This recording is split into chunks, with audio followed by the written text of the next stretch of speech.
नमस्ते everyone. I hope आप सब लोग ठीक हैं और आपकी दिवाली अच्छी रही होगी।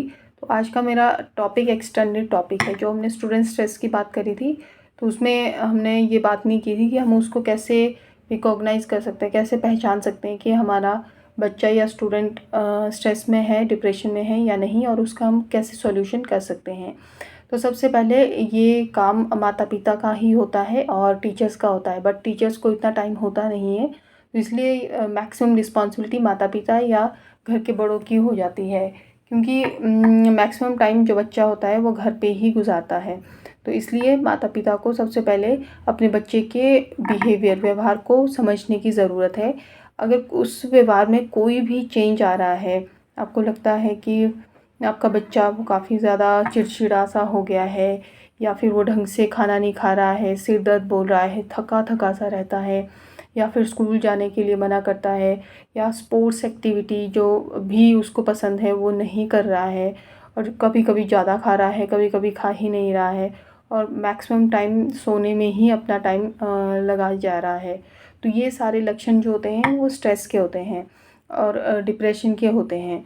खासकर जब मम्मी पापा अपने बच्चे से बात करना चाहते हैं तो बच्चा उनको अवॉइड करने की कोशिश करता है, या तो फिर वो टीवी में ही देखता रहता है। तो स्पेशली आपको ये छोटी छोटी चीज़ें ऑब्ज़र्व करने की ज़रूरत है कि भाई हमारे बच्चा में क्या चेंज आ रहा है, या फिर हमारा बच्चा किस तरह से एक्ट कर रहा है।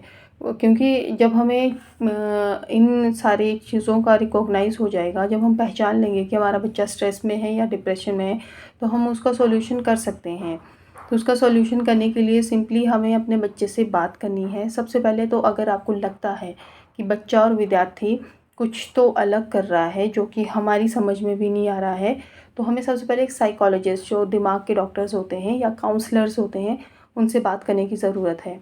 उनसे बात करके हम ये चीज़ें पता कर सकते हैं कि हम कैसे छोटी छोटी रोज़मर्रा की चीज़ों से ये पता लगा सकते हैं कि बच्चा किस डायरेक्शन में जा रहा है, या फिर बच्चे को किस डायरेक्शन में जाने की ज़रूरत है।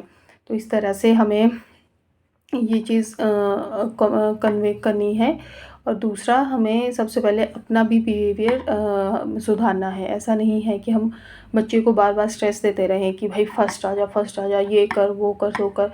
अगर आपका बच्चा किसी चीज़ में इंटरेस्टेड नहीं है तो एक्सेप्टेड, आप भी अपने दिमाग में रियल गोल रखिए कि ऐसा नहीं है कि किसी बच्चे ने बहुत अच्छा अचीव किया तो आपका बच्चा भी वही कर सकता है। आपका बच्चा वही कर सकता है जो उसकी कैपेबिलिटी है, या फिर जो वो करना चाहता है। तो आप भी उसको अनवांटेड स्ट्रेस नहीं दीजिए। और उसके बाद जब भी आपका बच्चा स्कूल से आए या फिर कहीं से भी आए, तो पूरा दिन का उससे पूछिए क्या किया क्या नहीं किया। उसके दोस्तों के बारे में पता करिए, उसके दोस्तों से कभी कभार बात कर लीजिए कि किस तरह की कंपनी में रह रहा है और किस तरह के ये लोग हैं। तो इस तरह से क्या होगा कि हम टाइमली इस तरह के जो भी छोटे छोटे अनवांटेड स्ट्रेस बच्चों को हो रहा है उससे हम छुटकारा पा सकते हैं।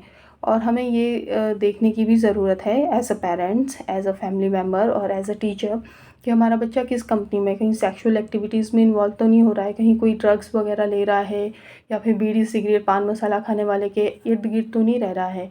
तो ये सारी चीज़ें हमें अपने बच्चे की नोट करनी है। अगर हमारा बच्चा कहीं किसी इस ऐसी चीज़ से इन्फ्लुएंस हो रहा है तो हमें उसको फ़ायदे और नुकसान दोनों चीज़ें बतानी है, ताकि वह एक डिसाइड खुद के दिमाग में भी डिसाइड कर पाए कि उसके लिए क्या अच्छा है। और हाँ, जब भी आप कोई भी इम्पॉर्टेंट डिसीजन लेते हैं तो अपने बच्चे को उसका पार्टिसिपेट करिए।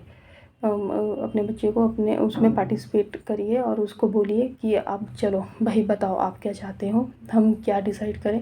तो इससे बच्चे को इम्पॉर्टेंट फील होता है और बच्चा आपके साथ खुल के अपनी फीलिंग्स को शेयर कर सकता है। तो मेरे अकॉर्डिंगली हम इस तरह से इस चीज़ को एड्रेस कर सकते हैं। बाकी आपका कोई सजेशन फीडबैक हो तो कमेंट्स में बताइएगा। Thank you so much.